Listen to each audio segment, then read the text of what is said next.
안녕하세요. 지난 일요일 6월 21일 일요일에 부분 일식이 있었습니다. 우리나라에서 관측 가능했어요. 그리고 질문사항 중에서도 태양이 너무 눈부셔서 잘못 관찰하면 실명한다던데 어떻게 관찰할까요? 라는 질문도 있어서 이 일식 부분을 설명하면서 같이 짚고 넘어가도록 하겠습니다. 일식에 대한 그림입니다. 요거는 우리 지난번에 수업을 했기 때문에 그냥 간단히 보고 넘어가도록 하고요. 우리나라에서는 아무래도 요 상태였겠지. 부분이니까 약간 비스듬하게 있어서 일부만 이렇게 관측 부분이 태양이 부분이 가려지는 요런 상태가 관측되었습니다. 6월 21일 실제 우리나라 시간입니다. 이 시간에 부분일식이 시작되었어요. 달과 해의 위치예요. 우리 앞에 그림에서 약간 지구와 비스듬하게 있는 거 봤죠? 자, 이 시간에 최대로 부분일식이 관측되었고요. 그 다음에 이 시간에 부분일식이 종료되었습니다. 부분일식 관측된 것을 사진으로 찍은 겁니다. 한번 순서대로 볼게요. 지금 보이는 것은 태양입니다. 이렇게 관측되었어요.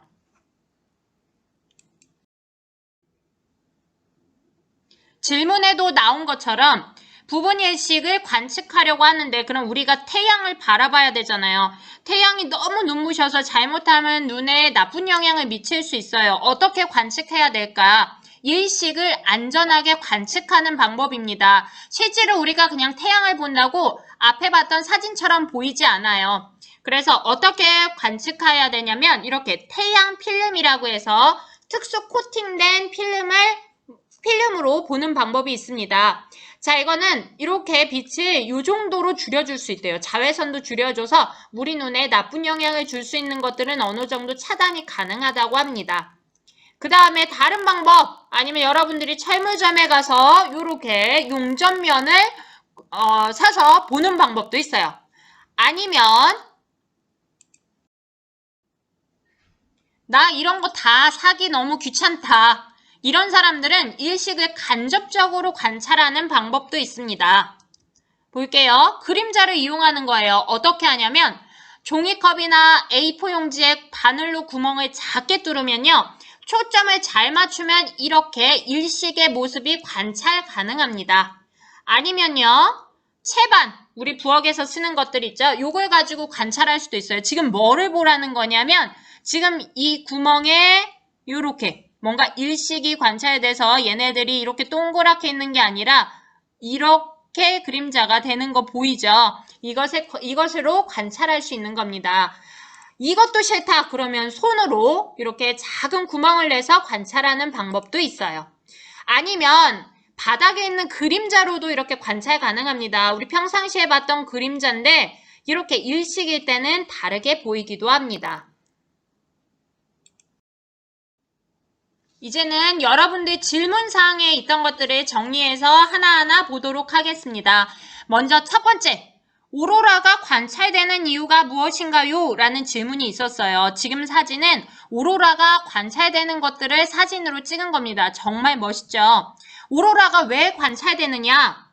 요거 아까 태양할 때 했었어요. 무슨 얘기냐면 태양이 전기를 띤 입자를 지속적으로 방출해요. 퓨웅퓨웅 이거 뭐라 그런다고요? 태양풍이라고 했어요. 특히 태양의 활동이 활발할 때 저 태양풍이 더 활발해집니다. 더 강해집니다. 자, 이 태양풍은 우주로부터 쏟아지는 전자나 양성자 이런 것들이 지구 나름의 자기장 때문에 곧장 들어오지 못해요. 그리고 주변을 맴돌다가 이제 지구의 자기권 안으로 들어오게 되면 이때 태양의 이 전기 입자와 지구의 대기와 부딪혀서 빛을 냅니다. 이것을 오로라라고 해요. 두 번째 질문입니다. 흑점의 온도만 다른 광구에 비해서 낮은 이유가 무엇입니까? 라고 했어요. 지금 여기 보이죠?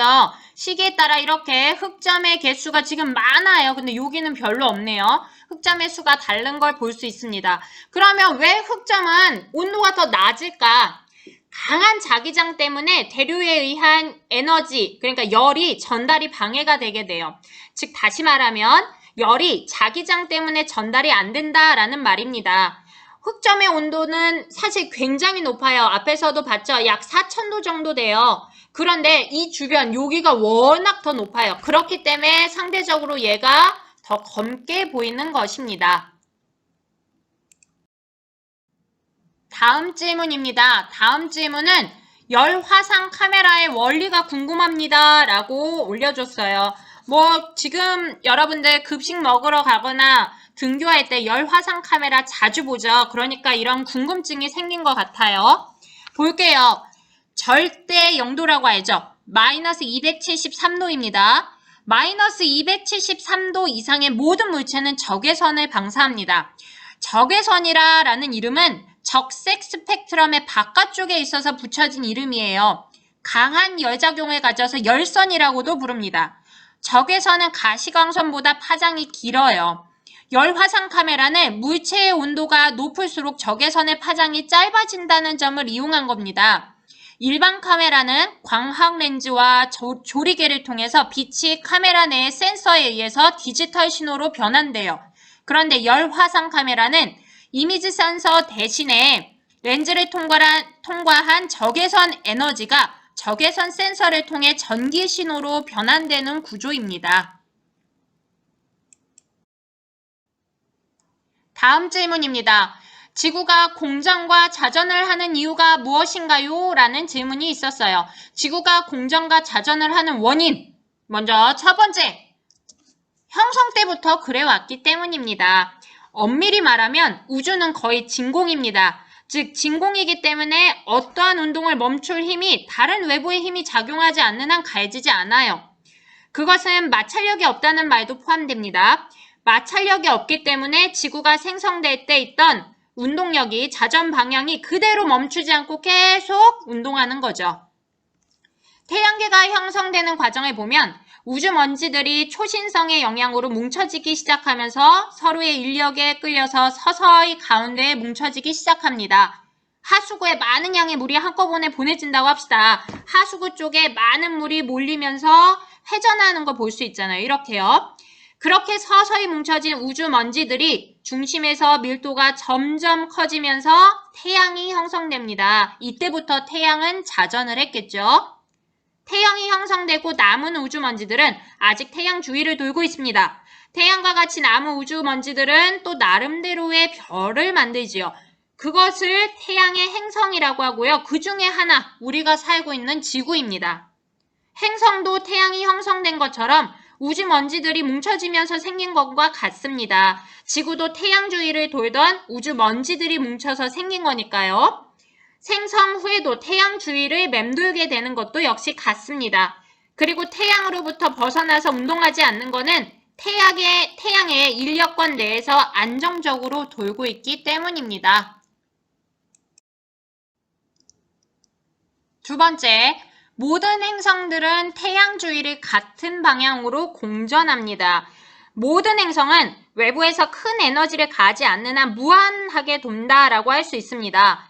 지구가 자전하는 이유는 먼 옛날 지구가 생성될 당시 그런 회전력을 가지고 있었기 때문입니다.